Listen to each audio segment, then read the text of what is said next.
Bring in our headliner now. Senator Marco Rubio of Florida, a member of the Foreign Relations Committee, joins us now. Senator, thanks for coming back to the program this morning. Good to have you. As we started the hour, we said a walk back to remember. What is your thoughts this morning as you look on at the last couple days? Well, I'm glad the president said that yesterday because the meeting in Helsinki left an impression that he was siding with Vladimir Putin's assessment over that of the intelligence community. I want to reiterate what I've said all along is I don't think Vladimir Putin interfered in our elections. I know he did. And I think his primary objective was not the election of one candidate over another, but his primary objective was to weaken the next president of the United States by thrusting them into controversy. No matter who would have won this election, they would have been facing 2 years of Russian-inspired controversy. As we've seen over the last year and a half, this issue's become dominant. And what we need to do now is not just understand what he did and punish what he did in 2016 and hold accountable anybody who helped him do it, but we have to prevent that from happening in the future by hardening our election infrastructure, by being aware of what Russia under Vladimir Putin does, and by putting in place something called the DETER Act, which is a bipartisan law I offered a few months ago that I hope we can pass, which will require specific and significant sanctions if he does this again. So is this president tough on Russia? Is he as tough as you want him to be based on what you just said?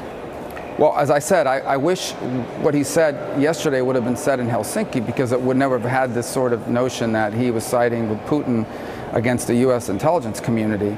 But I think it's also important to point to policies. This president has provided, and this administration has provided, lethal weapons to Ukraine to protect itself from Russia.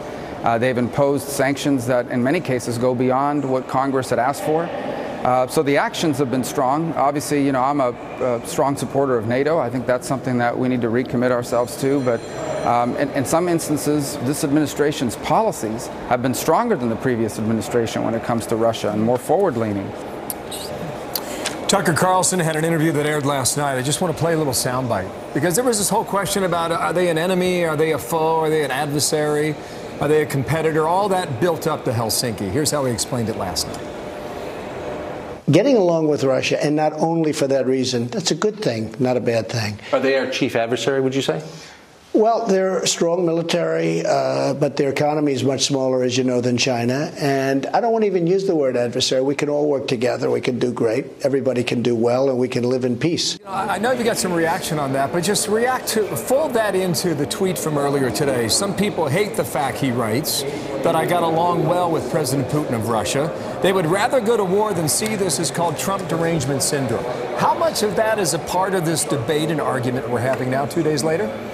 Well, we have to judge Vladimir Putin. And I say, you know, it's important for a moment to talk about the Russian Federation. The Russian people are two separate things. Obviously, there are people in Russia that support what Putin does, or others that don't. We know many of them.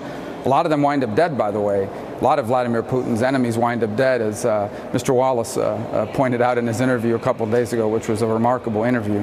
But to go back for a moment, look, China on the world stage is a bigger threat because of the economy and because they're running this comprehensive effort to replace us.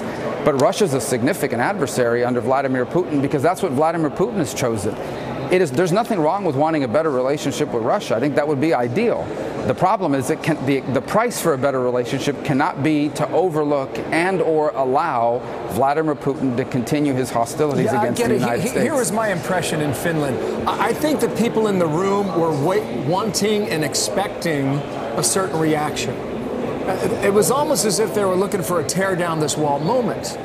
And I didn't think that would happen one-on-one, but you mentioned Chris Wallace's interview with Putin. I think for the American people to really understand what happened in Finland, they have to watch Wallace's interview.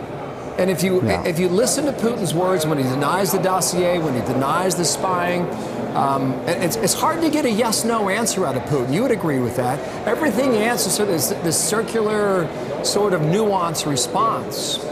But two things I would point to. When you watch the Putin interview with Wallace, that press conference makes sense. Yeah, but two things make sense, too. And some of it's become cliche, talking about Putin and the KGB, but you can't ignore that's what this guy did for 25 years. No doubt. He fooled Westerners. He ran the secret police after the Soviet Union fell in the 1990s under Boris Yeltsin. His track record is bad. Right. So, but listen, he was trained and made a living by fooling and deceiving Westerners. So that's what he does. That's what he's good at, and that's what he continues to do. The second point I would make is he's never had an interview like that in Russia. Do you think that any sort of correspondent or journalist in Russia could ask him the questions that Wallace asked him the other day? This is not, and so he doesn't answer to anybody. And I would point to one more thing that he said in that interview. He denied the interference, but then he spent most of the time arguing that the hacked emails from the Clinton campaign were not fake; they were real. Someone just exposed the truth, and in the end the American people passed judgment on that truth. The bottom line is he doesn't care if we know. He will never admit it, but he doesn't care if we know that he interfered, because it makes him feel and look powerful.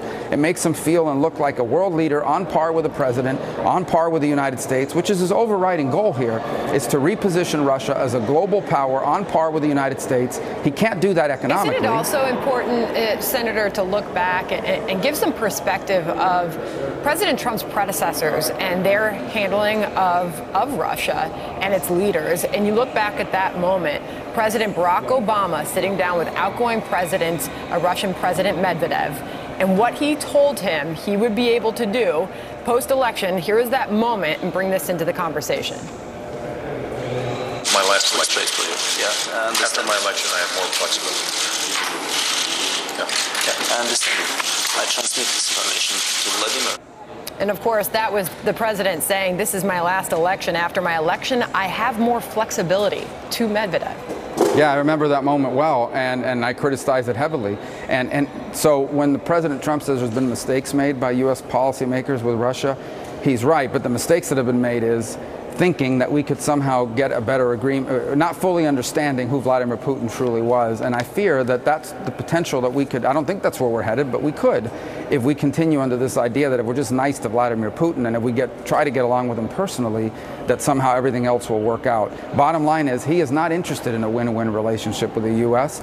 Vladimir Putin believes that the only way to make Russia stronger is to make America weaker. And as long as he believes that, and as long as that's the way he operates, it's almost impossible to have better relations. We have to have relations, and we have to be able to talk, because there are other issues. He has nuclear weapons. As the president rightfully points out, 90% of nuclear weapons are controlled by the U.S. and Russia. So we have to talk to him. But we should do so with a very clear understanding of what motivates him, of who he is, what he's done in the past, and what he's going to do in the future. And I think both the Bush and the Obama administration thought they could reset things with Putin.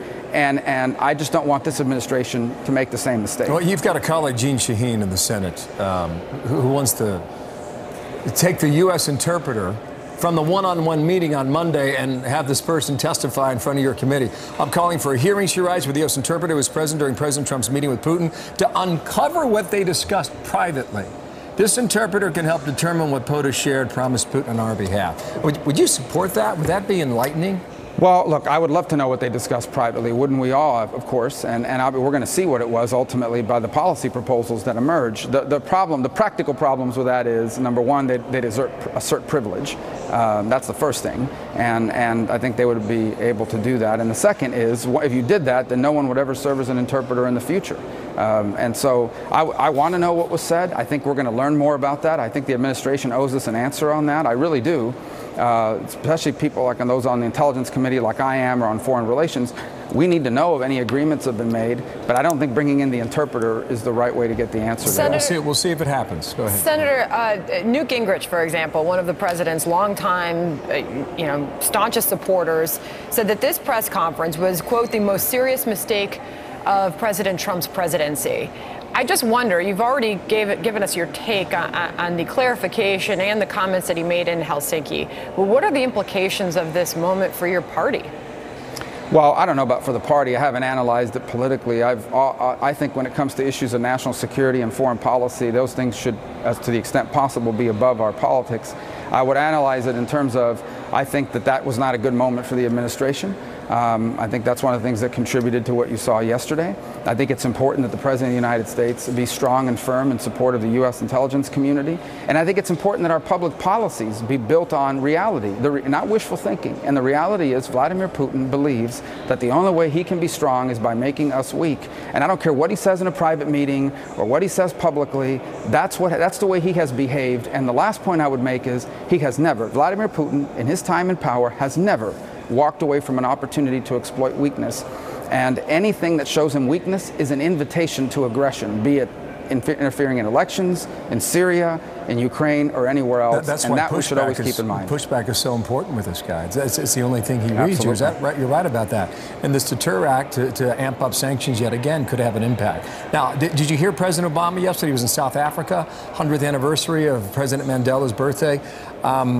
He teed off on what he considers lies and deception at the highest level when it comes to politics in D.C. Here it is. Watch. People just make stuff up. They just make stuff up. We see it in the growth of state-sponsored propaganda. We see the utter loss of shame among political leaders where they're caught in a lie and they just double down and they lie some more. What do you think of that, Senator? Well, I'm anti-lying, whether it's done by Republicans or Democrats. I mean, if we want to get into a tit for tat, I don't know who he was referring to, because I know this speech was scheduled probably months in advance, but I would just say I had problems with the Obama administration's honesty too, and if we can always go back and argue about how they lied about key elements of the Iran deal. Bottom line is, there is a truth, and that is that in American politics today, there is a lot of people out there saying things that aren't factual because people have lost trust in our institutions. They just have. They've lost trust in the media, they've lost trust in political parties, they've lost trust in experts on subject matters. That's a huge problem in our society writ large, beyond our politics, but it most certainly is having an influence on our politics, and I think we're all to blame for it. I think both political parties and even people outside of politics have contributed to that. It's interesting to continue to watch the political fallout and the reaction to all of this morning. And great to get your take, Senator Rubio. But your colleague, Bob Corker, had some pretty strong words to say about where this week puts Vladimir Putin back on the world stage. Watch this.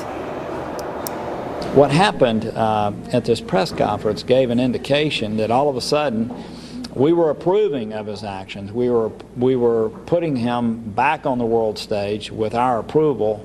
When Europe is hung together, pushing back against him, we should hang with them. Did the U.S. put Putin back on the world stage, Senator Rubio? Well, a couple things on that. The first is I'm glad the president said what he said yesterday. I'm glad because what the impression he left the day before was that we were okay, or that he didn't even believe some of our intelligence agencies. So that was important that he did that. I wish he would have said it in Helsinki. That said, bottom line with Vladimir Putin is that is his goal, is to be back on the world stage. And what will matter moving forward is what we do, not just what we say, but also what we do. And different from Russia, no doubt about it. Where Vladimir Putin runs everything, it's like a dictator. We have a Congress here who has a chance to do things like the DETER Act, like build up our military, and like recommit to NATO. Sir, and that's what I hope we'll do. I'm sorry for the interruption. I just want to get one last answer out of you. Yeah. Your Democratic colleagues, some of them are right now trying to abolish ICE. I don't know if you think that's a good idea or not, but you all have an election in about 4 months' time. And when you fold that into the reaction from Helsinki 2 days ago, I mean, where do you think that issue here at home with regarding immigration and this part of the federal government is, Senator? I think that's a radical and dumb idea that's rejected by the vast majority of Americans. People can disagree about immigration policy. I think we have to have immigration laws. I think they have to be enforced. And I think ICE does a lot more than just immigration enforcement. Okay, just a few weeks ago, we saw ICE trying to sort of execute on a law to go after a trafficking group, and these protesters are out there disrupting their ability to go after human traffickers. So ICE does a lot more than immigration reform. But bottom line is, if you don't like the laws or our immigration laws, I think we have to have them. We're a sovereign nation. You can change the law, but they are law enforcers. They enforce the law that Congress has passed and that Congress has on the books. And it should do so in a responsible way. But abolishing ICE is a radical, dangerous, and ridiculous idea. It may hurt them in November. We'll see, or not. Senator, thank you for your time. I believe it will. Marco Rubio from the Hill, thank you. This conversation about